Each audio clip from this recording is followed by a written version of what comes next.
Hello बच्चों, motion learning में आपका स्वागत है। हम पढ़ रहे हैं पी ब्लॉक के तत्व। पी ब्लॉक के तत्वों में आज हमारा चौथा लेक्चर है, जिसमें हम पढ़ेंगे ऑक्सीजन और हेलोजन के प्रति क्रियाशीलता। यानी कि पी ब्लॉक के जो तत्व थे, जिसमें हम वर्ग नंबर 15 के तत्वों की बात कर रहे थे, उसमें वर्ग नंबर 15 के तत्वों की ऑक्सीजन और हेलोजनों के प्रति क्रियाशीलता के बारे में आज हम इस लेक्चर में बात करेंगे। देखिए, आप लोगों को मैंने बताया है कि अब ऑक्सीजन के साथ में यदि रिएक्शन करेंगे, हेलोजन मतलब ऑक्सीजन के साथ में अगर रिएक्शन करेंगे तो क्या बनाएंगे? ऑक्साइड बनाएंगे। देखिए मैंने आपको ये चीज बताई हुई है कि हमारे जो वर्ग 15 के तत्व हैं, वर्ग 15 के तत्वों को मैं मान लेती हूँ ई लिख दिया मैंने, ठीक है।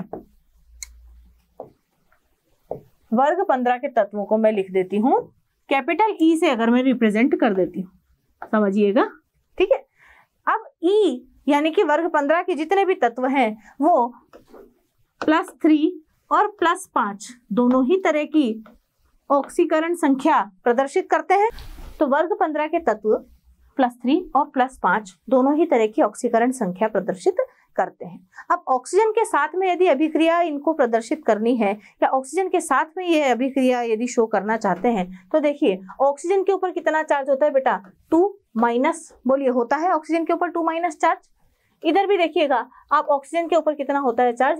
2-। तो यदि +3 ऑक्सीकरण संख्या और +-2 ऑक्सीकरण संख्या वाले जो तत्व हैं, जब आपस में मिलकर के कंपाउंड का फॉर्मेशन करेंगे, तो इनके मिलने से जो कंपाउंड बनेगा वो कैसा बनेगा? EO।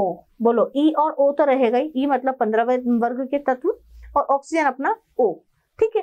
अब ऑक्सीजन का जितना भी ऑक्सीडेशन नंबर है, बिना उसके, तो ऑक्सीजन पर जो भी साइन यहाँ पर है उसको हटा करके जो भी इसका नंबर है वो यहाँ इसके नीचे लिख देंगे, और यहाँ पर भी सेम साइन हटा करके जो भी नंबर है वो यहाँ लिख देंगे। तो कंपाउंड कौन सा बना बेटा? E2O3।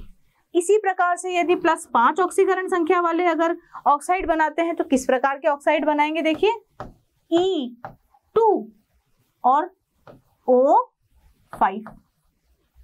बोलिए, बात समझ में आई? हमें कुछ नहीं करना है, इसकी टोपी इसके पैर में, इसकी टोपी इसके पैर में लगानी है। हम लोगों ने 9th क्लास में सीखा था, बट कोई बात नहीं, आज दोबारा सीख लेते हैं। इसकी टोपी इसके पैर में, इसकी टोपी इसके पैर में, ये लगा करके हम क्या करेंगे? देखिए, जब भी किसी ए और बी आपको यदि कोई कंपाउंड बनाना है, आयनिक कंपाउंड, जैसे कि मान लीजिए कि इसके ऊपर 4+ चार्ज है और इसके ऊपर 3- चार्ज है, ठीक है। इन दोनों को मिलाकर के जब आप कंपाउंड AB बनाएं, तो B कितना लेना है और A कितना लेना है? इसकी टोपी इसके पैर में लगा देनी है और इसकी टोपी इसके पैर में लगा देनी है, तो आपको एक न्यूट्रल कंपाउंड का फॉर्मेशन यहाँ से हो जाएगा। क्लियर है बात? तो यहाँ से हम लोगों को ये पता लगता है कि वर्ग 15 के जो तत्व होते हैं वो E2O3 और E2O5 टाइप के ऑक्साइड्स देते हैं। यानी कि आप यहां से लिख सकते हैं क्या? वर्ग 15 के तत्व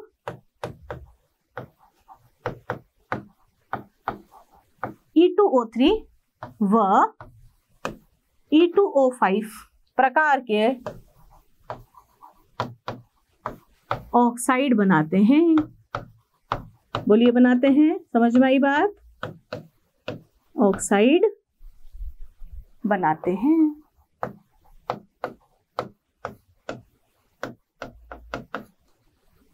तो वर्ग 15 के तत्वों ने किस प्रकार के ऑक्साइड बनाए बेटा? E2O3 टाइप के और E2O5 टाइप के। देखिए आप किस तरीके से बनाए।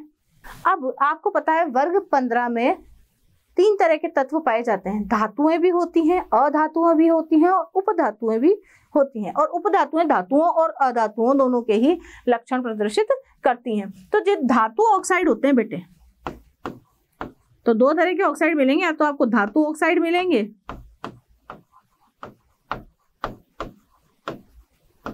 या फिर आपको अधातु ऑक्साइड मिलेंगे। बोलिए, यही मिलेंगे, या तो धातु ऑक्साइड मिलेंगे या अधातु ऑक्साइड मिलेंगे। धातु ऑक्साइड और अधातु ऑक्साइड के जो कैरेक्टर हैं वो कैसे होते हैं? धातु ऑक्साइड कैसे होते हैं बच्चों? अम्लीय प्रकृति के होते हैं। धातु ऑक्साइड कैसे होते हैं? अम्लीय प्रकृति के होते हैं। और धातु ऑक्साइड तो क्षारीय प्रकृति के होते हैं भाई। तो धातु ऑक्साइड और अधातु ऑक्साइड, धातु ऑक्साइड आपके क्षारीय प्रकृति के होते हैं और अधातु ऑक्साइड जो होते हैं बेटे वो आपके अम्लीय प्रकृति के होते हैं।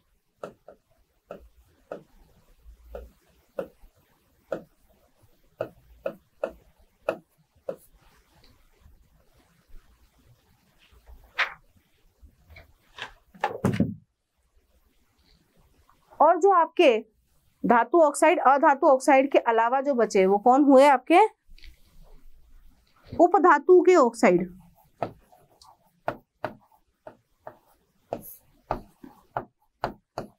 उपधातु जो ऑक्साइड्स होते हैं वो एम्फोटेरिक नेचर के होते हैं बेटे। एम्फोटेरिक नेचर का मतलब होता है उभय धर्मी प्रकृति। वो कैसे होते हैं? उभय धर्मी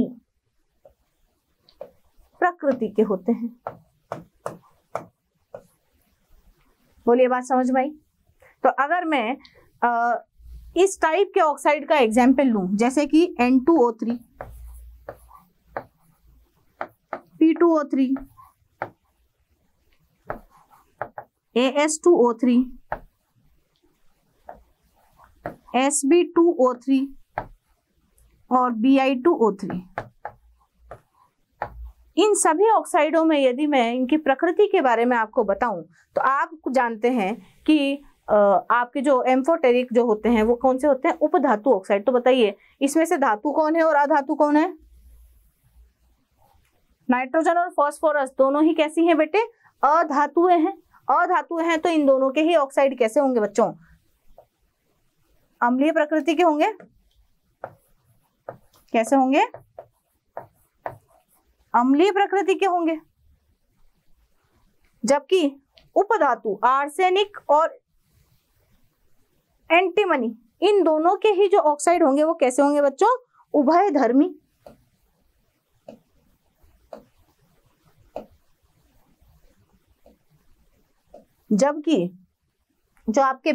जबकि बिस्मिथ का जो ऑक्साइड होता है वो कैसा होता है? बिस्मिथ क्योंकि धातु है इसलिए इसका जो ऑक्साइड होगा वो कैसा होगा बच्चों? क्षारीय प्रकृति का होगा। तो ऑक्साइडों के बारे में सामान्य जानकारी यही थी कि वर्ग 15 के जो तत्व होते हैं वो E2O3 या E2O5 दोनों ही टाइप के ऑक्साइड्स का फॉर्मेशन यहाँ पर करते हैं। और धातु ऑक्साइड्स जो होते हैं वो क्षारीय प्रकृति के होते हैं। अधातु ऑक्साइड जो होते हैं बेटे वो अम्लीय प्रकृति के होते हैं और उपधातु ऑक्साइड जो होते हैं वो उभयधर्मी प्रकृति के होते हैं। यहाँ पर हमने E2O3 का एग्जाम्पल लेकर के N2O3, P2O3, AS2O3, Sb2O3 और Bi2O3 के बारे में बताया है कि N2 और P2 नाइट्रोजन और फास्फोरस दोनों ही क्या होते हैं बेटे? अधातु। तो अधातु के जो ऑक्साइड है मैंने अभी बताया अम्लीय प्रकृति के होते हैं, इसीलिए ये दोनों ऑक्साइड कैसे होंगे? अम्लीय प्रकृति के। आर्सेनिक और एंटीमनी दोनों ही क्या होती हैं? उपधातु। उपधातु के जो ऑक्साइड होते हैं उभयधर्मी प्रकृति के होते हैं और उभयधर्मी प्रकृति के जितने भी ऑक्साइड होते हैं वो ये रहे दोनों AS2O3 और Sb2O3। और बिस्मिथ जो आपकी मेटल है यानी कि धातु है और धातु के ऑक्साइड कैसे होते हैं? क्षारीय प्रकृति के होते हैं, इसीलिए Bi2O3 कैसा होगा बच्चों? क्षारीय प्रकृति का। देख लीजिए अब यदि इनकी अम्लीय प्रबलता का क्रम निकाला जाए तो जो अम्लीय प्रकृति है सबसे ज्यादा अम्लीय प्रकृति का जो ऑक्साइड होगा वो कौन सा होगा? देखिए बताइए सबसे ज्यादा अम्लीय प्रकृति का कौन सा होगा? वो वाला। और सबसे कम अम्लीय कौन सा होगा? जिसकी प्रकृति ही क्षारीय है वो सबसे कम अम्लीय है। आ गया बात समझ में? अब देखिए नाइट्रोजन जो होता है बेटे उसके अलग अलग ऑक्साइड बनते हैं। नाइट्रस ऑक्साइड बना। अब मैं अलग अलग टाइप के आपको नाइट्रोजन के ऑक्साइड्स के बारे में बताऊंगी। अब नाइट्रोजन के जो ऑक्साइड्स होते हैं उसमें पहला हमने लिया है नाइट्रस ऑक्साइड। ये 4-5 तरीके के ऑक्साइड बनाता है, अभी हम एक एक करके सभी के बारे में पढ़ेंगे। नाइट्रस ऑक्साइड, नाइट्रस ऑक्साइड का जो फॉर्मूला होता है बच्चों वो होता है N2O। ये N2O बड़े कमाल की चीज है ना। इसको नाइट्रोजन का फर्स्ट ऑक्साइड भी बोलते हैं। Nitrogen first oxide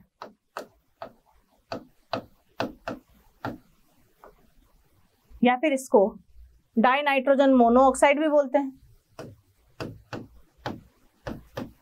die nitrogen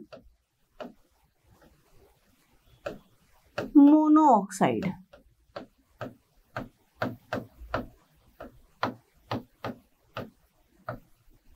die nitrogen N2 है इसलिए डाई नाइट्रोजन, और एक ऑक्सीजन है इसलिए मोनोऑक्साइड इसे कहा जाएगा।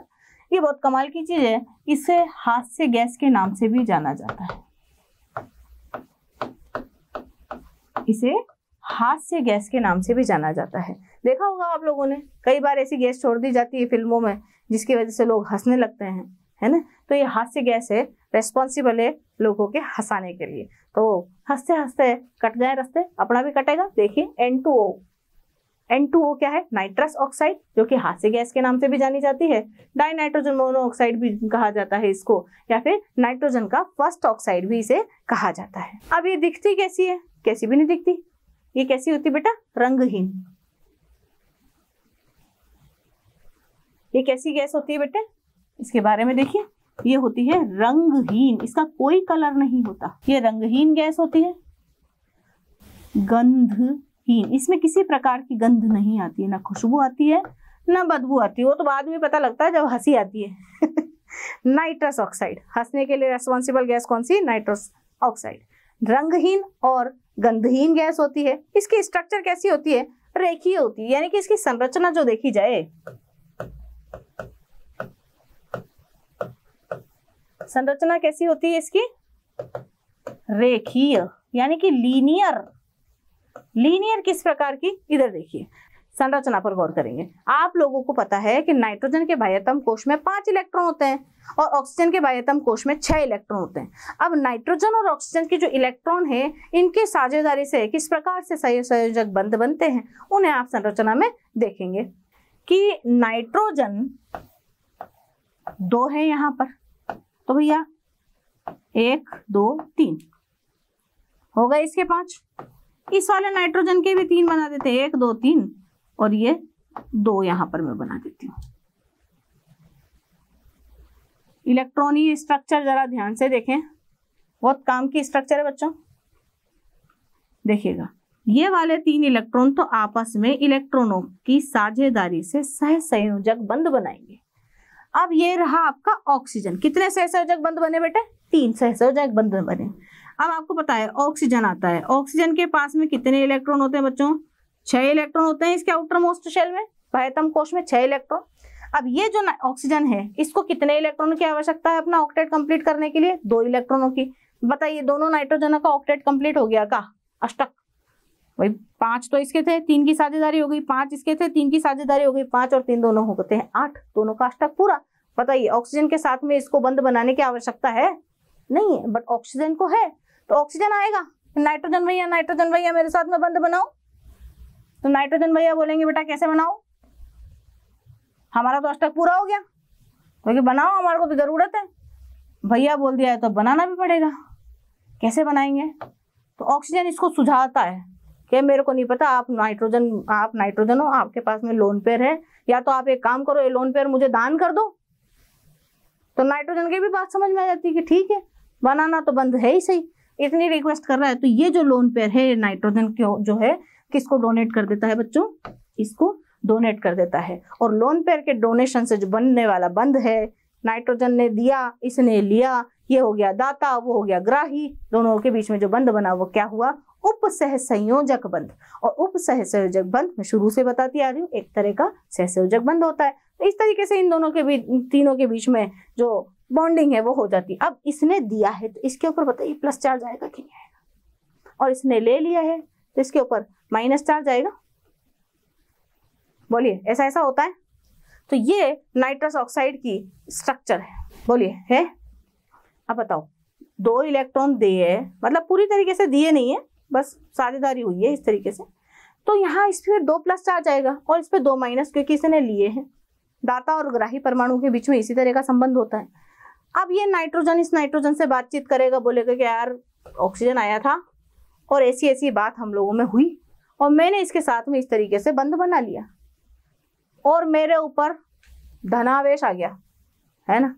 तो ये वाला नाइट्रोजन बोलेगा, क्यों चिंता करता है, तेरा भाई अभी जिंदा है, कोई बात नहीं, इधर ये वाला बंध तूने इधर बना रखा है ना, तू इधर बना ले, इधर बना ले। तो क्या हुआ कि इस नाइट्रोजन, अरे यार इस बंध में इसके इलेक्ट्रॉन भी यहाँ पर उपस्थित है और इसके इलेक्ट्रॉन भी यहाँ पर, इसके तो इसी के पास ही है, बट इसका एक इलेक्ट्रॉन इधर गया ना, गया। तो बताइए ये वाला नाइट्रोजन भी अब दुखी हो गया, बोलिए दुखी हुआ, कितना दुखी हुआ, एक बार दुखी हुआ। ये नाइट्रोजन तो ऑलरेडी दुखी था, तो दोनों ने मिलकर के दुख बांट लिया। दुख कौन है, ये रहा, ये दुख है, यहाँ डबल दुख था, अब दोनों मिलकर के बांट लेंगे इस दुख को। यहाँ देखिए लोन पेयर होने के साथ साथ जो आंशिक धनावेश है वो भी यहाँ पर आ जाता है, एक धनावेश यहाँ पर आ जाता है और ये तो माइनस चार्ज लेकर के बैठा ही है। तो इस प्रकार का कुछ यहाँ पर इलेक्ट्रॉनिक संरचना में रेजोनेंस होता है। रेजोनेंस के द्वारा ये जो स्ट्रक्चर है लीनियर फॉर्म में ही स्टेबल रहती है। बताने का कारण सिर्फ इतना सा था कि आपको इलेक्ट्रॉनिक स्ट्रक्चर बनवाई जाती है। बोर्ड में सीधा सीधा प्रश्न आता है बेटे कि नाइट्रस ऑक्साइड की अनुनादी संरचनाएं बनाइए, तो दो ही अनुनादी संरचनाएं बनेंगी। आपको पता है अनुनाद में क्या होता है, एटम्स तो अपनी जगह पर स्टेबल होते हैं, केवल इलेक्ट्रॉन्स जो है वो इधर से उधर शिफ्ट होते रहते हैं। तो यहाँ पर आपने देखा होगा कि इलेक्ट्रॉन किस तरीके से शिफ्ट हुए हैं। बोलिए बात समझ में आ गई। इस बॉन्ड से कंफ्यूज नहीं होना। ये बॉन्ड क्या है बच्चों, इस बंध से आप कंफ्यूज ना हो, ये एक तरह का सहसंयोजक बंध ही है बेटे, जो कि इलेक्ट्रॉनों के दान से बना है। नाइट्रोजन ने अपना एक लोन पेयर इसको डोनेट कर दिया, जिसकी वजह से उपसहसंयोजक बंध यहाँ पर बना है। अब बाद में क्या हुआ कि ये वाला बंध भी जो है वो यहाँ पर आ गया। बंध यहाँ पर आने से इस नाइट्रोजन का ये वाला इलेक्ट्रॉन इधर चला गया, देखो इधर आ गया ये वाला इलेक्ट्रॉन। तो बताइए इसका एक इलेक्ट्रॉन जाने की वजह से इस पे प्लस चार्ज, और अब इसने इसको एक ही देखो, अब इसके दो इलेक्ट्रॉन, यहाँ पर ये दो इलेक्ट्रॉन डोनेट कर रहा था एक साथ, अब दो बंध बनने की वजह से इसको सिर्फ एक ही इलेक्ट्रॉन डोनेट करना पड़ रहा है, तो इसमें भी एक प्लस चार्ज। बोलिए बात समझ में आ रही है। तो ये नाइट्रस ऑक्साइड की अनुनादी संरचना है, अच्छी तरीके से देखिएगा, अच्छे से समझिए। अब आप बोल रहे होंगे कि बनती कैसे है, घर में यदि आपको ये बनानी है तो आप कैसे बना सकते हैं। इसकी बनाने की विधि देखें। विरचन, नाइट्रस ऑक्साइड का विरचन आप किस प्रकार से कर सकते हैं। आपने नाम सुना होगा, एक कंपाउंड है विरचन के लिए, अपने को जो कंपाउंड चाहिए उसका नाम आप लोगों ने सुना होगा, अमोनियम नाइट्रेट। बोलिए नाम सुना है, अमोनियम नाइट्रेट। अमोनियम आयन, ये वाला आयन होता है बच्चों, NH3 तो अमोनिया होता है, अगर एक H एक्स्ट्रा आ जाए तो इस पे प्लस चार्ज आ जाता है, और NO3 नाइट्रेट आयन होता है, अमोनियम नाइट्रेट। जब आप अमोनियम नाइट्रेट को गर्म करेंगे ना तो आप हंसने लगेंगे। क्यों हंसने लगेंगे, क्योंकि जैसे ही अमोनियम नाइट्रेट गर्म होता है, ये गर्म हो रहा है, अमोनियम नाइट्रेट को गर्म करने पर आपको क्या मिलती है बेटे, N2O मिलती है और H2O मिलता है। वाटर मॉलिक्यूल हमें हंसाने के लिए रेस्पॉन्सिबल नहीं है, बट यही रेस्पॉन्सिबल है। तो ये आपका क्या बनता है, आपका नाइट्रस ऑक्साइड। तो यदि किसी को हंसाना है, घर में कोई व्यक्ति है जो कम हंसता है, हंसाने की शर्त लगी हुई है, अमोनियम नाइट्रेट लाओ, गर्म करो, मस्त हंसाओ। तो होप आप लोगों को नाइट्रस ऑक्साइड, नाइट्रोजन का फर्स्ट ऑक्साइड समझ में आया। अगले ऑक्साइड की बात करते हैं। अगला ऑक्साइड है हमारा नाइट्रिक ऑक्साइड। नाइट्रिक ऑक्साइड को सीधा सीधा NO लिखा जाता है, नाइट्रोजन मोनोऑक्साइड। इसका नाम है अगला नाइट्रोजन मोनो ऑक्साइड। इसे नाइट्रोजन सेकेंड ऑक्साइड भी कहते हैं बेटा, नाइट्रोजन का सेकेंड ऑक्साइड। अब देखो नाइट्रोजन कितने ऑक्साइड बना रहा, फर्स्ट भी बनाया और ये है कौन सा, सेकेंड ऑक्साइड। ठीक है, नाइट्रोजन सेकेंड ऑक्साइड या नाइट्रोजन मोनोऑक्साइड। ये भी गैस होती है बेटे, वो भी गैस थी, हाथ से गैस लिखा ही हुआ था। ये भी कैसी होती है, रंगहीन गैस होती है और उदासीन प्रकृति की होती है, न तो अम्लीय, उदासीन प्रकृति की है गैस होती है। अब रंगहीन गैस है, उदासीन गैस है, इसे बनाने की जो विधि होती है, निर्माण विधि या विरचन की विधि जो है, कैसे निर्माण किया जाता है इसका देखिएगा। इसके निर्माण की विधि को आप ध्यान से देखिएगा, कई बार क्वेश्चन आ जाता है, नाइट्रस या नाइट्रिक ऑक्साइड के विरचन की विधि बताइए। तो कैसे बनाएंगे आप, सोडियम नाइट्रेट लेंगे, कितना लेंगे, 2 मोल लेंगे, 2 मोल आप सोडियम नाइट्रेट ले लें, NaNO2 NaNO3 ले लें। अब सोडियम नाइट्रेट का फॉर्मूला होता है NaNO3, आपको क्या लेनी है, सोडियम नाइट्राइट लेनी है। क्या लेनी है बेटे, नाइट्रेट। नाइट्रेट और नाइट्राइट में केवल एक ऑक्सीजन का ही फर्क होता है। NaNO2 लगा दिया तो बन जाएगी सोडियम नाइट्राइट, और NaNO3 लगाया था तो वो होता है sodium nitrate, NO3 nitrate, NO2 nitrite. तो आपने क्या लिया है यहाँ, सोडियम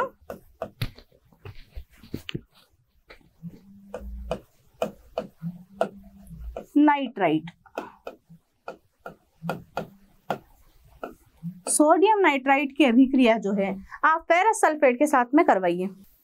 तो निर्माण कैसे होता है सोडियम नाइट्रिक ऑक्साइड का, नाइट्रिक ऑक्साइड बनाने के लिए आपको 2 मोल सोडियम नाइट्राइट लेने होते हैं। सोडियम नाइट्राइट 2 मोल फेरस सल्फेट के साथ में रिएक्ट करते हैं, और 3 मोल H2SO4 भी यहाँ पर आपको लेने होते हैं। तो रिएक्टेंट के तौर पर आपने क्या क्या लिए बेटे, 2 मोल सोडियम नाइट्राइट लिए, 2 मोल फेरस सल्फेट लिए, मैं यहाँ लिख देती हूँ फेरस सल्फेट,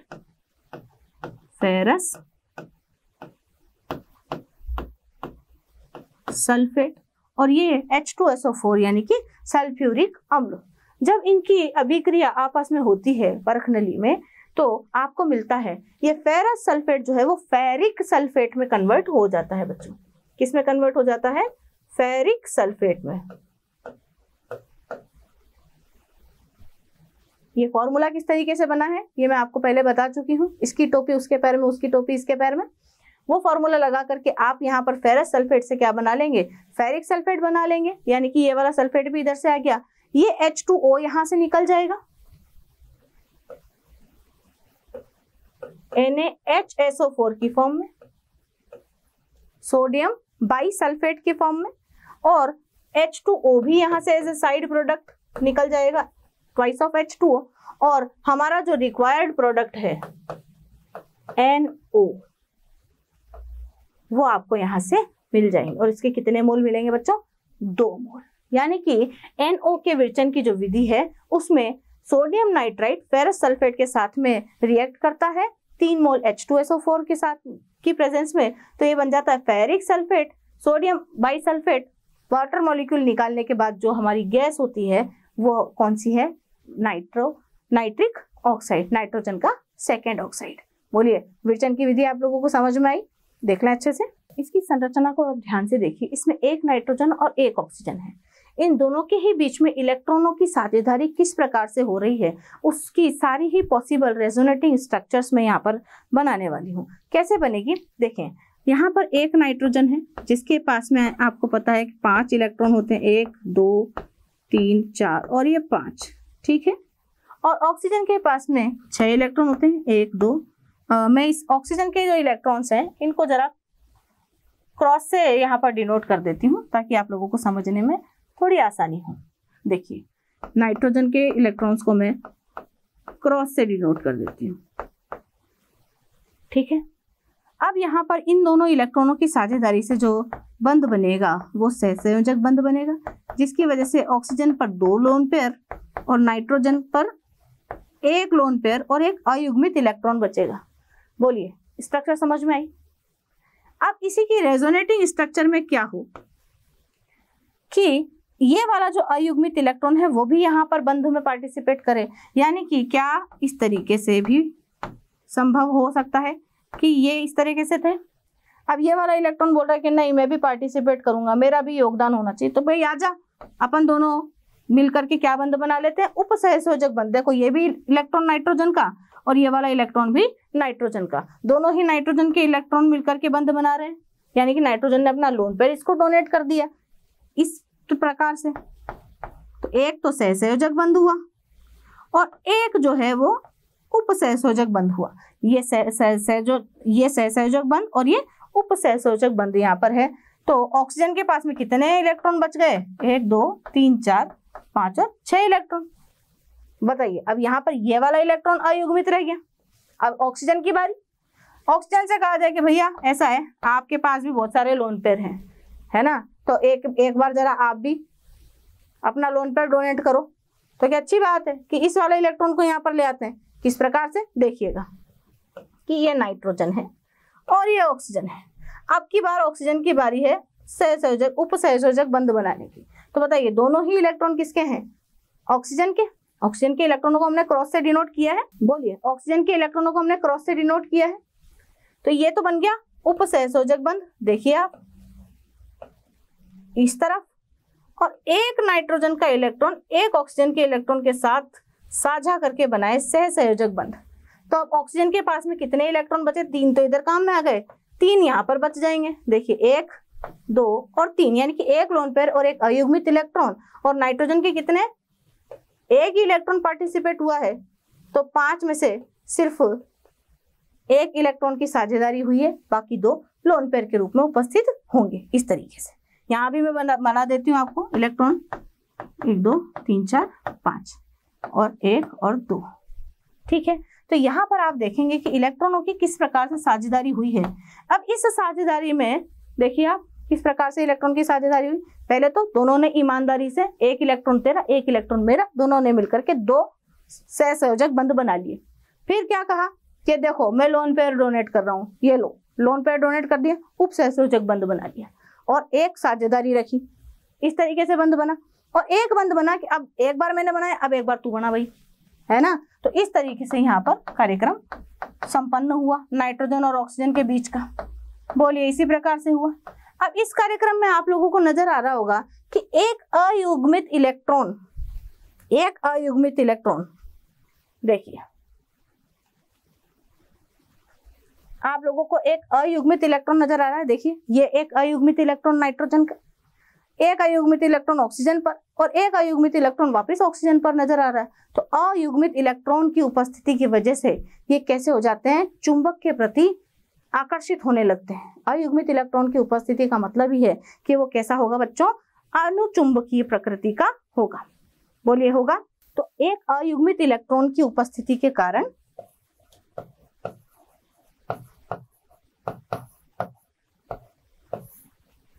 एक अयुग्मित इलेक्ट्रॉन की उपस्थिति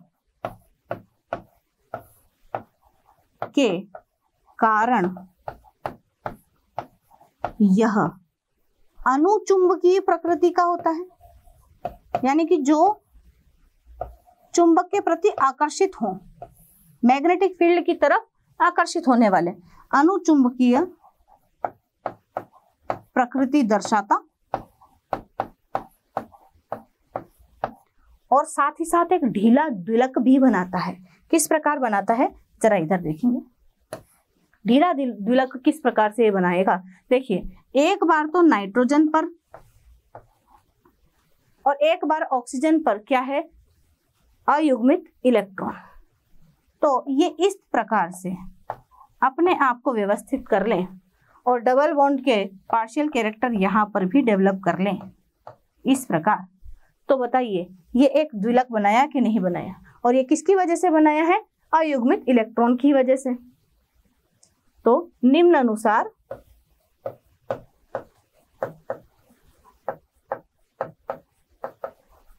यह एक ढीला, जो कि स्टेबल नहीं होता है, ढीला द्विलक भी बनाते हैं।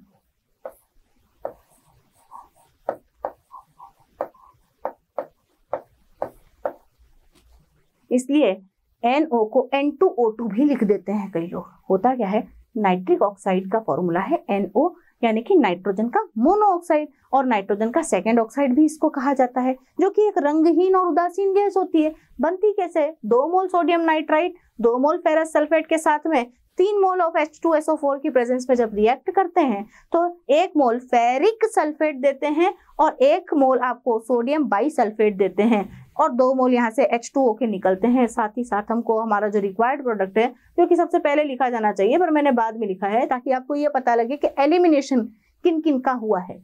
और रिक्वायर्ड प्रोडक्ट हमारा नाइट्रोजन का मोनोऑक्साइड यहाँ से मिल जाते हैं, जिसके आपको 2 मोल मिलते हैं।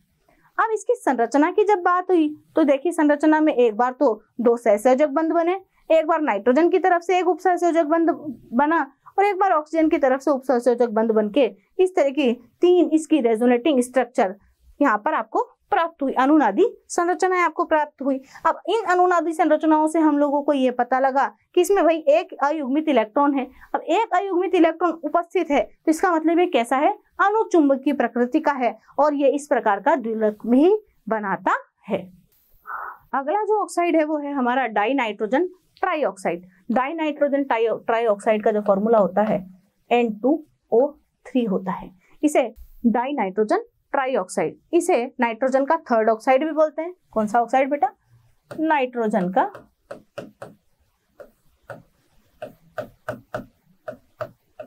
थर्ड ऑक्साइड, नाइट्रोजन का थर्ड ऑक्साइड भी इसे कहते हैं। इसकी प्रकृति कैसी होती है, इसकी प्रकृति कैसी होती है बेटे, अब देखिए इसकी प्रकृति कैसी होती है। यह नीले रंग का ठोस होता है। ये कैसा होता है बेटा, नीले रंग का। इसका कलर कैसा होता है, पहला ऐसा ऑक्साइड है जिसका कलर नजर आ रहा है ना, नीले रंग का होता है। और कैसा होता है, ठोस होता है। अभी तक जो भी मिली वो क्या मिली थी हमें, गैसेस मिली थी, जबकि कैसे होता है, ठोस होता है। अच्छा, ठोस के साथ साथ ही कैसा होता है, अम्लीय, अम्लीय प्रकृति का भी होता है। तो अम्लीय ठोस इसको कहा जा सकता है कि यह नीले रंग का अम्लीय ठोस होता है। ठीक है, नीले रंग का अम्लीय ठोस होता है। बनता कैसे है, देखिए निर्माण किस प्रकार से किया जाता है इसका।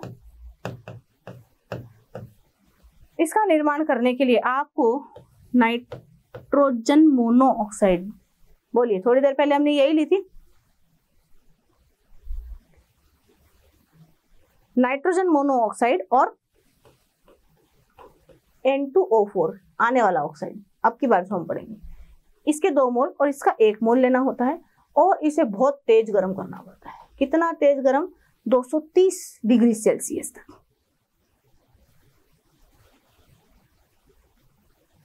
कितना, 230 केल्विन, केल्विन में, हाँ केल्विन में इसको गर्म किया जाता है। केल्विन टेम्परेचर पर इसको गर्म किया जाता है। 250 भी आप बोल सकते हो, आप अगर राउंड फिगर में याद रखना चाहो तो भाई ये लो, राउंड फिगर में आप इसको बोलो 250 केल्विन। ठीक है, नाइट्रोजन मोनोऑक्साइड N2O4 के साथ में 250 केल्विन पर यदि गर्म किया जाए तो यहां से आपको मिलेगी N2O3। कितने मोल, 2 मोल। ठीक है, 2 मोल नीला अम्लीय सब्सटेंस आपको देखने को यहाँ से मिलेगा। तो निर्माण की जो विधि है वो यही है कि 2 मोल नाइट्रोजन मोनोऑक्साइड N2O4 के साथ में 250 डिग्री केल्विन पर टेम्परेचर पर जब गर्म किए जाते हैं तो N2O3 के आपको 2 मोल मिलते हैं। इसकी संरचना देखिए, इसकी संरचना देखिए, कितने नाइट्रोजन है भाई, 2।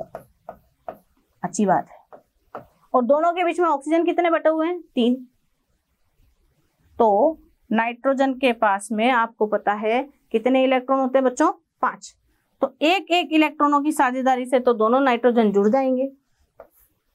एक ऑक्सीजन यहाँ पर डबल बॉन्ड और एक ऑक्सीजन यहाँ पर उपसहसंयोजक बंध बनाएगा, उसके साथ भी ऐसा ही होगा इस प्रकार, और इसका एक लोन पेयर यहाँ पर इस प्रकार व्यवस्थित रहेगा। तो ये N2O3 की स्ट्रक्चर है। अच्छा, ऐसा भी हो सकता है कि लोन पेयर की वजह से इस पर नेगेटिव चार्ज है और इस बेचारे पर प्लस चार्ज है उपसहसंयोजक बंध बनाने की वजह से। ऐसा भी हो सकता है ये वाला नाइट्रोजन उपसहसंयोजक बंध बना ले और वो वाला नाइट्रोजन जो है अलट पलट हो जाए। तो किस प्रकार से, इधर देखेंगे।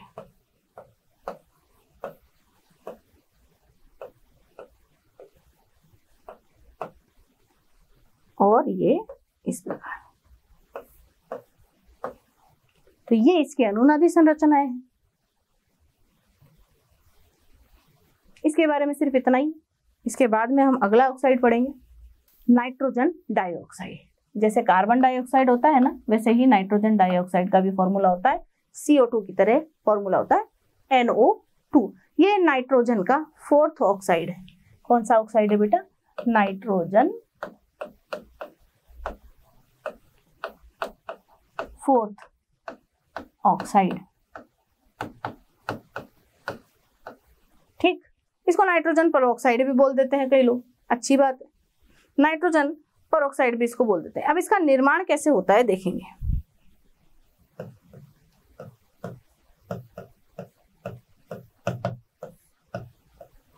इसके निर्माण के लिए आपको 1 मोल लेड नाइट्रेट लेना पड़ेगा। क्या लेना पड़ेगा बेटे? 1 मोल 2 मोल लेड नाइट्रेट आपको लेना पड़ेंगे। 2 मोल लेड नाइट्रेट।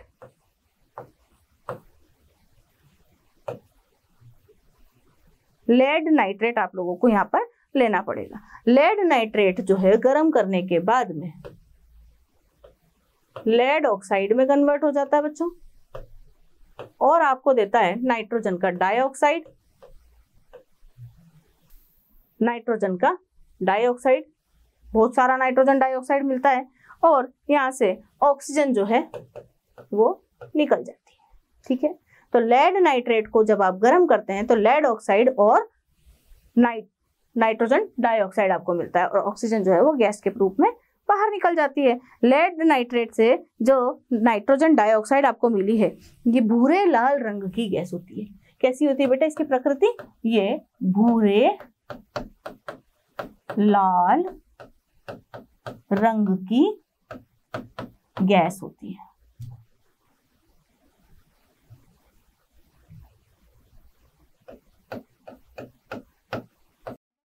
तो जब आप लेड नाइट्रेट को गर्म करते हैं तो इसके अंदर से भूरे लाल रंग की गैस निकलना शुरू हो जाती है। वही आपकी क्या होती है? नाइट्रोजन डाइऑक्साइड होती है।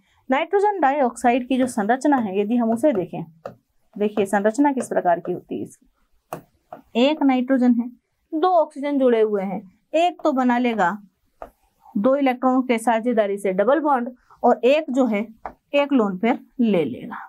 तो इस पे नेगेटिव चार्ज, इस पे प्लस चार्ज, बोलिए आएगा कि नहीं आएगा? जो दान करता है उस पर प्लस चार्ज, और जो लेता है उस पर नेगेटिव चार्ज आता है। इसकी अनुनादी संरचना यदि हम बनाएं तो इधर से भी बन सकती है। कैसे बन सकती है?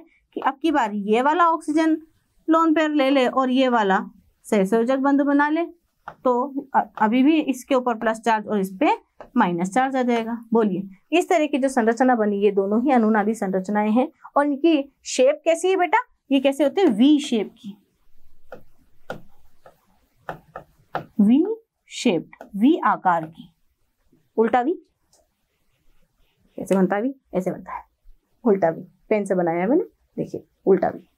ठीक है, तो नाइट्रोजन डाइऑक्साइड आप लोगों की समझ में आया। अगला हम पढ़ेंगे, अच्छा क्या इस पर भी एक अयुग्मित इलेक्ट्रॉन नजर आ रहा है आप लोगों को? देखिए इस पर भी क्या एक अयुग्मित इलेक्ट्रॉन नजर आ रहा है? बिल्कुल आ रहा है जी। नाइट्रोजन पे 5 इलेक्ट्रॉन होते हैं। देखिए ये अयुग्मित इलेक्ट्रॉन यहाँ पर उपस्थित है।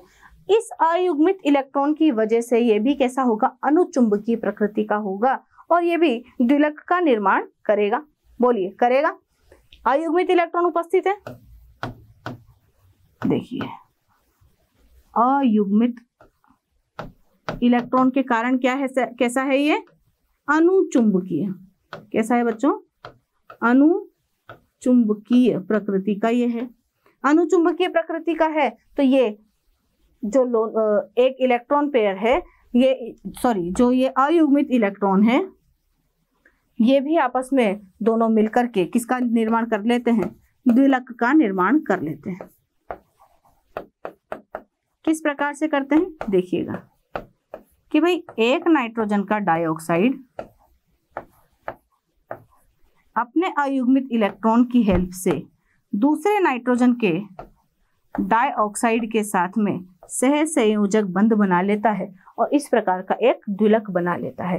द्विलक की जो अनुनादी संरचना है वो भी आप देख सकते हैं।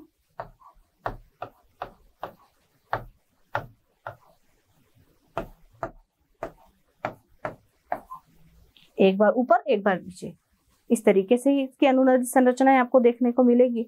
अब ये जो द्विलक आप लोगों ने बनाया है, यानी कि NO2 N2O4 में भी परिवर्तित हो सकता है। बिल्कुल, ये अगर आप 2 मोल NO2 को गर्म करते हैं तो ये 1 मोल N2O4 बना लेता है, और यदि इसी को ठंडा किया जाए, ये गर्म का चिन्ह, ये ठंडा होने का चिन्ह, तो इसी को यदि ठंडा किया जाए तो ये 2 मोल NO2 में वापस से टूट जाता है। अब N2O4 जो है, इसकी प्रकृति कैसी होती है, क्योंकि यहाँ पर अब कोई अयुग्मित इलेक्ट्रॉन नहीं है, तो इसकी प्रकृति कैसी होती है बच्चों, प्रतिचुंबकीय। ये कैसा होता है, प्रतिचुंबकीय।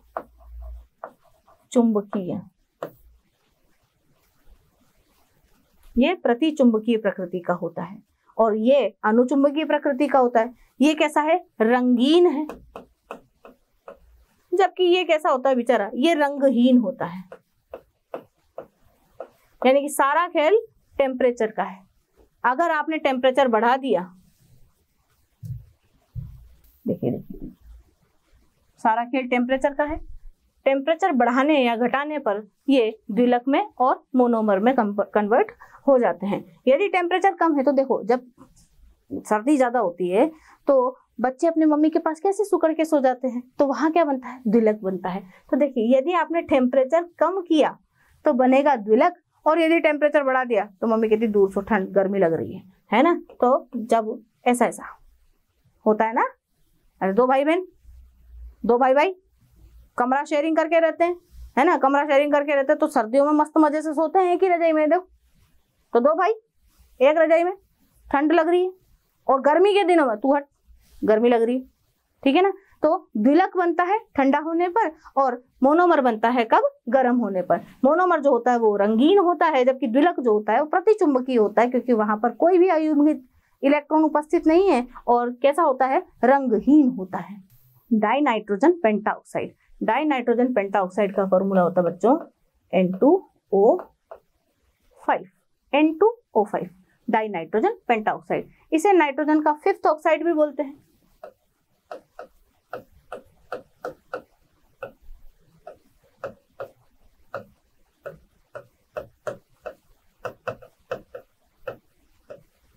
इसे नाइट्रोजन का 5th ऑक्साइड भी बोलते हैं। इसका विरचन किस प्रकार होता है, देखिए, इसका विरचन इस प्रकार होता है।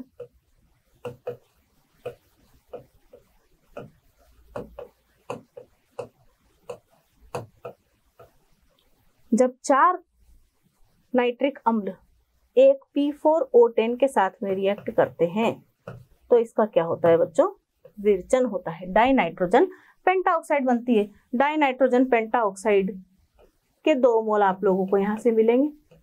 डाइनाइट्रोजन पेंटाऑक्साइड यहाँ से मिलेगी, और यहाँ से जो रिलीज होगा कंपाउंड वो क्या होगा, HPO। 4 मोल आपको HPO3 के यहाँ से साइड प्रोडक्ट के रूप में मिल जाएंगे। यानी कि जब आप नाइट्रिक एसिड के 4 मोल P4O10 के साथ में गर्म करते हैं तो आपको मिलता है 2 मोल N2O5 और मिलता है 4 मोल्स ऑफ HPO3। ठीक है, विरचन के बाद में हम इसकी बात करेंगे संरचना की। अच्छा, ये इसकी प्रकृति की पहले हम बात करते हैं कि ये रंगहीन अम्लीय ठोस होता है। कैसा होता है बेटे, रंगहीन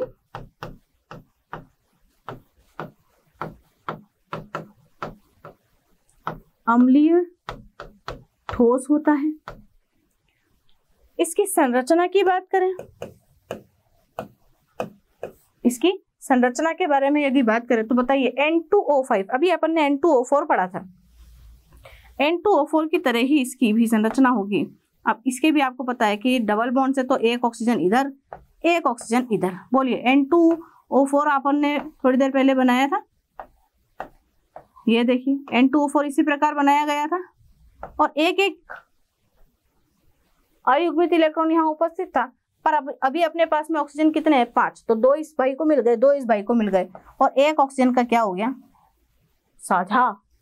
तो इस प्रकार से बनने वाली जो स्ट्रक्चर होती है वो ही इसकी क्या कहलाती है, संरचना। और इसकी यदि अनुनादी संरचना बनाए तो कुछ नहीं करना है, वो इधर और ये उधर, बिल्कुल इसी प्रकार साजिद जो नाइट्रोजन के साथ में ऑक्सीजन है वो तो अपनी जगह पर रहेगा, जहां अभी डबल बॉन्ड है वहां हम उपसहसंयोजक बंध बना देंगे, और जहां उपसहसंयोजक बंध है वहां पर हम डबल बॉन्ड बना देंगे।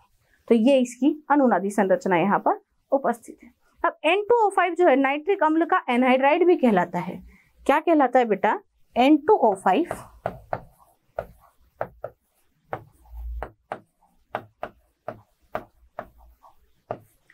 नाइट्रिक अम्ल का एनहाइड्राइड भी कहलाता है। एनहाइड्राइड भी कहलाता है। प्रश्न आता है कि नाइट्रिक अम्ल का एनहाइड्राइड निम्न में से है, तो ये है भाई डाइनाइट्रोजन पेंटाऑक्साइड। कैसे है? देखिए 2 मोल HNO3, ये कौन है आपका? नाइट्रिक अम्ल। कौन है बच्चों? नाइट्रिक अम्ल। ये 2 मोल नाइट्रिक अम्ल जो है, यदि इसे गर्म किया जाए P2O5 की उपस्थिति में, किसकी उपस्थिति में? नाइट्रिक अम्ल को यदि P2O5 की उपस्थिति में, निर्जली कारक होता है P2O5, क्या काम करता है बेटा? यहाँ से निर्जली कारक का काम करता है, यानी कि निर्जल इसको कर देता है, इसमें से वाटर मॉलिक्यूल बाहर निकाल देता है। क्या होता है ये? निर्जली कारक। अब ये निर्जली कारक है तो इसके अंदर से क्या निकालेगा? वाटर मॉलिक्यूल निकालेगा। एक वाटर मॉलिक्यूल निकलने के बाद में क्या बचेगा आपका? N2O5 ही बचेगा। बोलिए N2O5 बचा, यहां से आपको मिलेगा N2O5 और क्या निकलेगा? वाटर मॉलिक्यूल यहां से रिलीज हो जाएगा। ठीक है, ठीक है, इस तरीके से 2 मोल इस तरीके से यहां से रिएक्ट करके।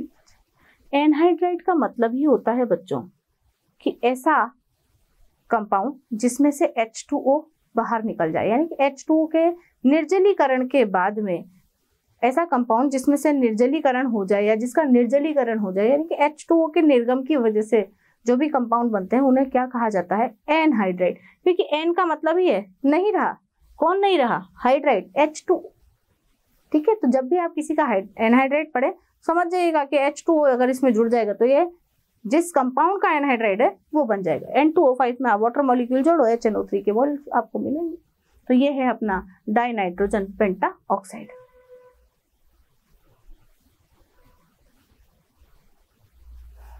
तो नाइट्रोजन के जितने भी ऑक्साइड्स थे वो आप लोगों ने देखे। तो नाइट्रोजन के जितने भी ऑक्साइड्स थे वो आप लोगों ने देखे। पहले हमने कौन सा पढ़ा था? N2O नाइट्रस ऑक्साइड, फिर हमने पढ़ा था NO नाइट्रिक ऑक्साइड, उसके बाद हमने पढ़ा था N2O3 डाइनाइट्रोजन ट्राइऑक्साइड, फिर हमने पढ़ा था अपना NO2 के बाद में अपन ने पढ़ा था नाइट्रोजन का डाइऑक्साइड, और फिर हमने लास्ट में पढ़ा नाइट्रोजन का N2O5। इतने सारे ऑक्साइड वही नाइट्रोजन के बने। अब नाइट्रोजन के इन ऑक्साइड में से सबसे ज्यादा अम्लीय प्रबलता किसकी होती है? यदि हम कंपेयर करें कि अम्लीय प्रबलता के बारे में, यदि हमें विभिन्न ऑक्साइडों के, नाइट्रोजन के विभिन्न ऑक्साइडों की अम्लीय प्रबलता के बारे में यदि बताना हो तो हम कैसे बताएंगे कि अम्लीय प्रबलता सीधी सीधी ऑक्सीकरण अंक के बढ़ने के साथ साथ बढ़ती है। ऑक्सीकरण अंक जिस तरीके से बढ़ेगा अम्लीय प्रबलता का भी क्रम उसी प्रकार से आप परिवर्तित होता देखेंगे। यहाँ देखिए नाइट्रोजन के ऊपर कितना चार्ज है बच्चों? +1 चार्ज है। मैंने आप लोगों को कैलकुलेट करके बताया था कल, है ना? इसका कैलकुलेट करना है तो ये 2 है, 2x - 2 ऑक्सीजन का, और तो 2x = +2, x = 2/2, जो कि कितना होता है 1। बोलिए प्लस का 1 आया। इसी प्रकार से जब आप इसका कैलकुलेट करेंगे तो आएगा +2। इसका ऑक्सीकरण अंक देख लो भाई, ये देखो ऑक्सीजन कितने हैं? 3, एक ऑक्सीजन का होता है -2, तो हो गया टोटल -6, और ओवरऑल कोई चार्ज नहीं है, तो 2x = +6, x हो गया आपका 3। बोलिए, प्लस का 3 चार्ज है, इसके ऊपर प्लस का 4 और इसके ऊपर प्लस का 5 होता है। तो जिस प्रकार से ऑक्सीकरण अंक बढ़ रहा है उसी प्रकार इनकी अम्लीय प्रबलता भी बढ़ रही है। तो यदि आपसे कोई पूछे, बोर्ड में अक्सर प्रश्न आ जाता है, बोर्ड में अक्सर प्रश्न आता है कि अम्लीय प्रबलता का बढ़ता हुआ क्रम लिखिए, तो आपको ये लिखना है। आप नाइट्रोजन के विभिन्न प्रकार के ऑक्साइड यहाँ देख रहे हैं। नाइट्रोजन इतने सारे ऑक्साइड बनाता क्यों है? क्योंकि नाइट्रोजन व ऑक्सीजन के मध्य पी पाई समपार्श्विक अतिव्यापन होता है। इस अतिव्यापन की वजह से नाइट्रोजन जो है ऑक्सीजन के साथ विभिन्न प्रकार के ऑक्साइड्स का फॉर्मेशन करता है। देखिए आपको N2O भी मिल रहा है, NO भी मिल रहा है, N2O3, NO2, N2O5, इतने सारे मिल रहे हैं, तो कुछ ना कुछ कारण तो रहा होगा।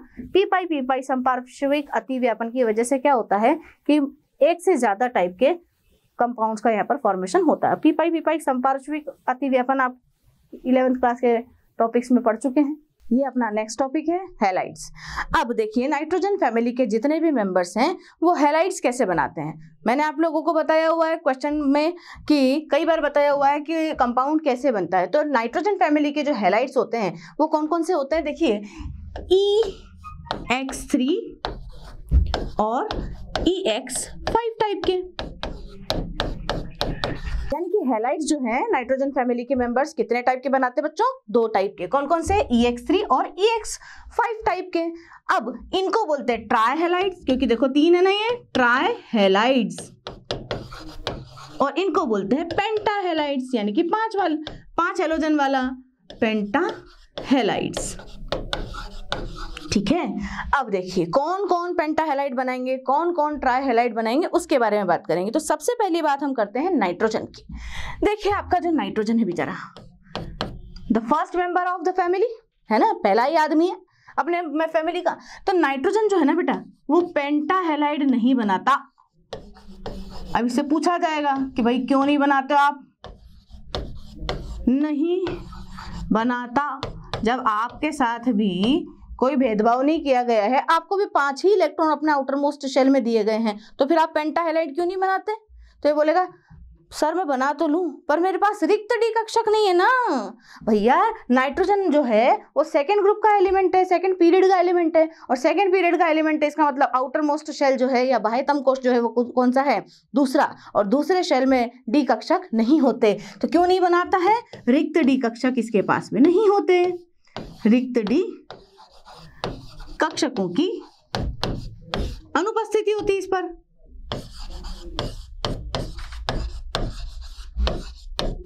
बोलिए बात समझ में आई? रिक्त डी कक्षकों की अनुपस्थिति के कारण ये जो है नाइट्रोजन पेंटा हैलाइड का फॉर्मेशन नहीं करता।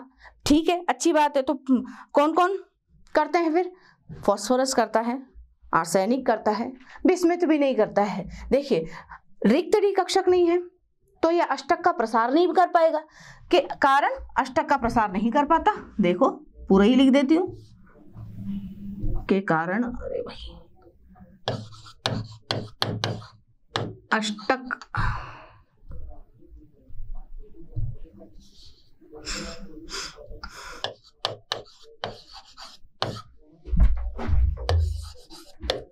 का प्रसार नहीं कर पाता। अब अष्टक का प्रसार नहीं कर पाएगा तो 5 इलेक्ट्रॉन कहां से प्रोवाइड करेगा? ठीक है। इसके अलावा देखो बिस्मिथ, ये बिस्मिथ भी बड़ा निराला है। देखो एक तो घर में होता है बच्चा और एक घर में होता है बुजुर्ग, तो ये बुजुर्ग आदमी है। नाइट्रोजन की फैमिली में मैंने आप लोगों को बताया बेटे, nitrogen, phosphorus, arsenic, antimony, moscovium की तो हम बात ही नहीं करते है ना। ये सबसे पहला मेंबर और ये सबसे आखिरी मेंबर, अगर हम इनके गुणों की चर्चा करते हैं तो ये पहला मेंबर, ये आखिरी मेंबर, ये सबसे छोटा और ये सबसे बड़ा इनमें से है ना। तो ये कौन है? ये बच्चा है। और ये कौन है? अपने बुजुर्ग है ना। तो कहा जाता है बच्चे और बुजुर्ग एक बराबर। तो बताओ लगभग प्रॉपर्टी भी एक बराबर चल रही है ना। तो नाइट्रोजन की तरह बिस्मिथ भी जो है पेंटाहेलाइड का फॉर्मेशन नहीं करता, परंतु इसका कारण कुछ अलग है बेटा। सोचो, आप सोचो कि कारण इसका क्या है। मैंने आप लोगों को बताया था बिस्मिथ भी जो है पेंटाहेलाइड का फॉर्मेशन नहीं करता, का निर्माण नहीं करता। क्यों नहीं करता? इसका कारण कुछ अलग होगा। इसका कारण क्या है भाई? 5 इलेक्ट्रॉन भी होते हैं, रिक्त डी कक्षक भी उपस्थित है, परंतु ये क्या दिखाता है? अक्रिय युग्म प्रभाव। बताया था इनर्ट पेयर इफेक्ट, अक्रिय युग्म प्रभाव के कारण, अक्रिय युग्म प्रभाव के कारण।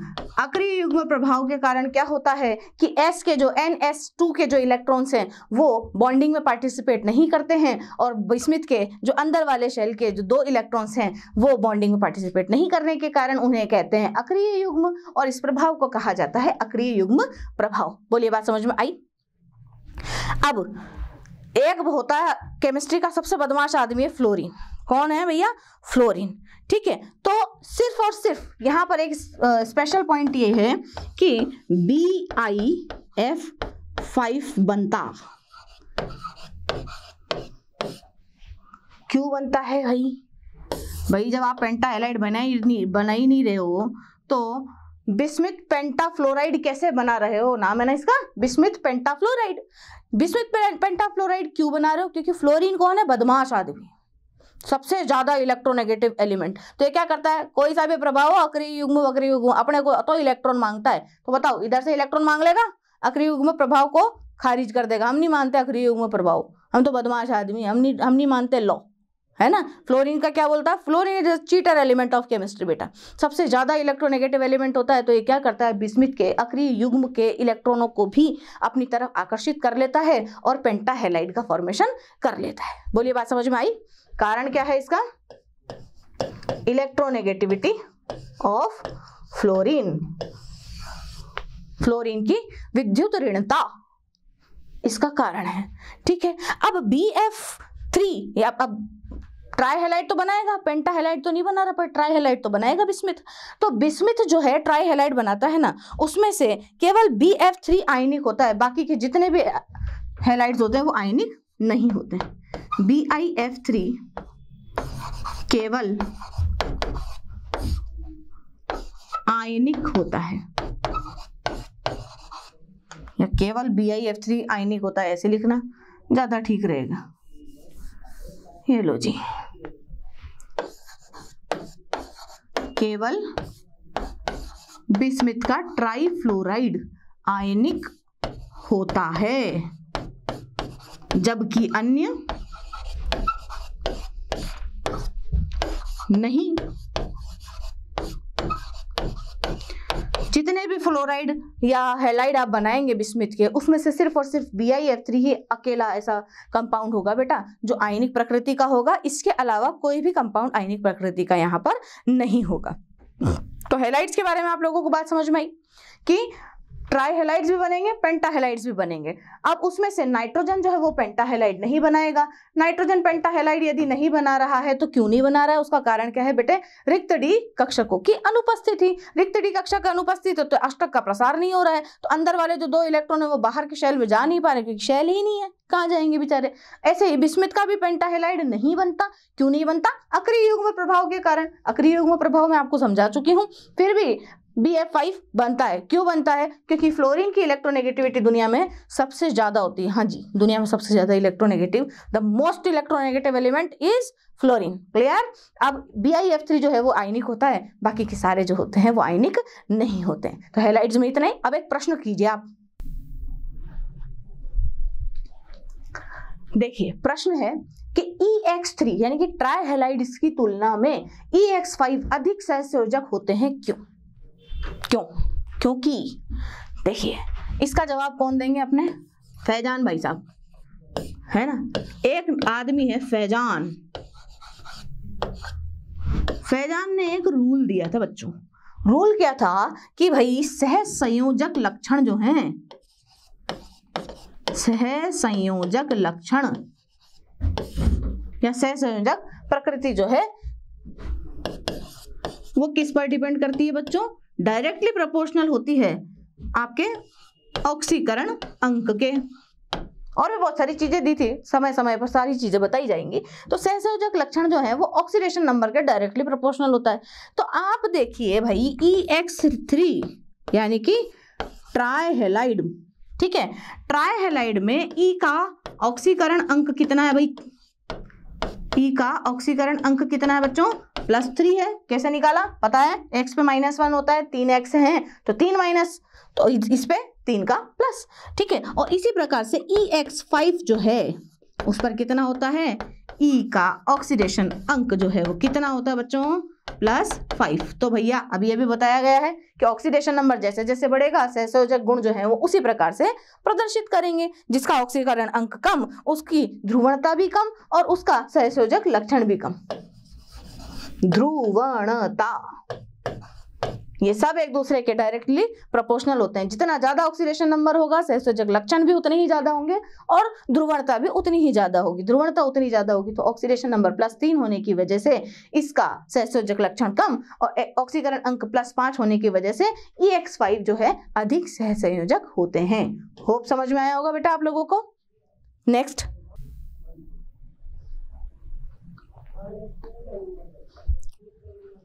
अगला जो है हमारा टॉपिक वो है धात्विक लवण। धात्विक लवण देखिए आपको पता होगा एक धातु एक मतलब दो जो एक धातु होती है और एक अपने आयन होता है, ये आपस में मिल करके किनका फॉर्मेशन करते हैं बेटे? लवणों का, यानी कि सॉल्ट्स का।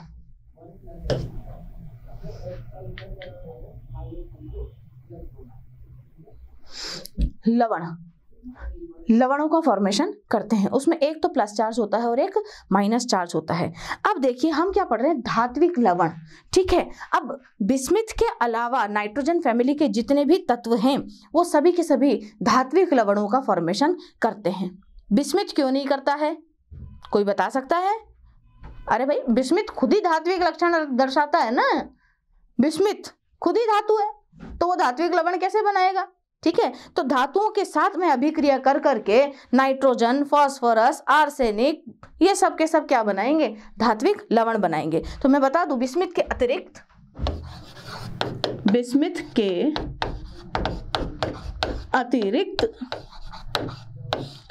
नाइट्रोजन फैमिली के सभी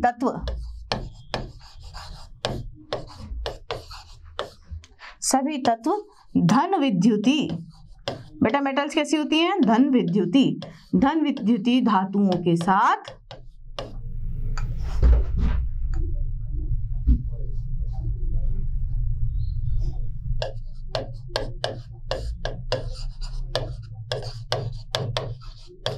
धात्विक लवण बनाती है। धात्विक लवण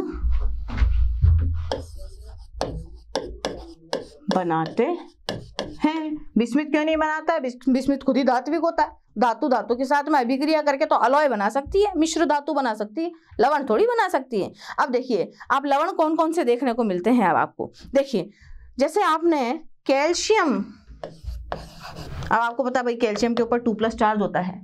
इसकी यदि आप नाइट्रोजन के साथ में अभिक्रिया करवाएंगे तो भैया नाइट्रोजन के ऊपर 3- चार्ज होता है। दोनों मिलकर के इसकी टोपी उसके पैर में कर करा के Ca3N2 बोलिए लवण बना कैल्शियम नाइट्राइड। कैल्शियम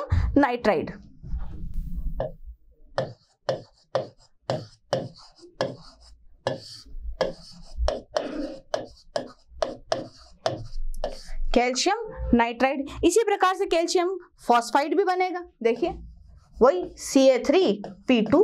बताइए अगर नाइट्रोजन नहीं लिया तो आप क्या ले लो? फॉस्फोरस ले लो जी।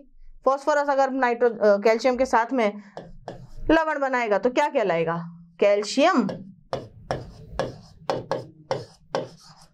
फॉस्फाइड।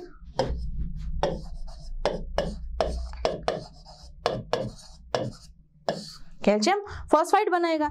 अब मैग्नीशियम के साथ में बना दो आप, लो जी साहब मैग्नीशियम Mg3N2 तो क्या बन गया? Magnesium nitride.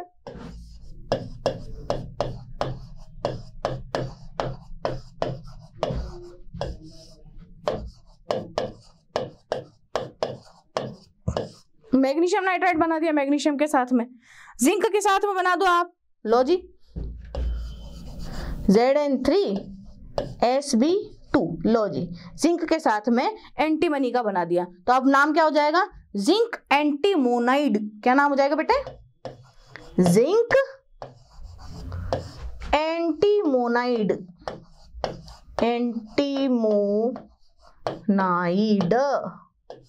बोलिए, इस तरीके से आप बना सकते हैं। एक और, हाँ एक और है सबसे इंपॉर्टेंट आदमी, Aln। बताओ Aln कौन है, Ln नहीं, Ln नहीं है, एल्यूमिनियम नाइट्राइड। देखिए एल्यूमिनियम के ऊपर 3+ चार्ज होता है, N के ऊपर कितना चार्ज होता है, 3-। तो बताओ इसकी टोपी इसके पैर में, इसकी टोपी इसके पैर में, होल नंबर रेशो निकालेंगे तो दोनों का कितना आएगा, 1। तो एल्यूमिनियम नाइट्राइड, एल्यूमिनियम नाइट्राइड। तो ये कुछ धात्विक लवण हैं जो नाइट्रोजन फैमिली के तत्व दर्शाते हैं। तो नाइट्रोजन फैमिली के बारे में जितनी भी सामान्य जानकारी थी वो आपको यहाँ प्रोवाइड की गई है। होप आप लोगों को समझ में आया होगा। इसी के साथ हम अब अगले टॉपिक की तरफ बढ़ेंगे। नमस्कार। आशा करता हूं हमारे टॉप एजुकेटर का यह लेक्चर आपको पसंद आया होगा। अगर पसंद आया है तो वीडियो को लाइक करिए, चैनल को सब्सक्राइब करिए और शेयर भी करिए, क्योंकि ज्ञान बांटने से बढ़ता है और सही बताऊं तो पुण्य भी मिलता है। मुझे सुनने के लिए बहुत बहुत धन्यवाद। Thank you.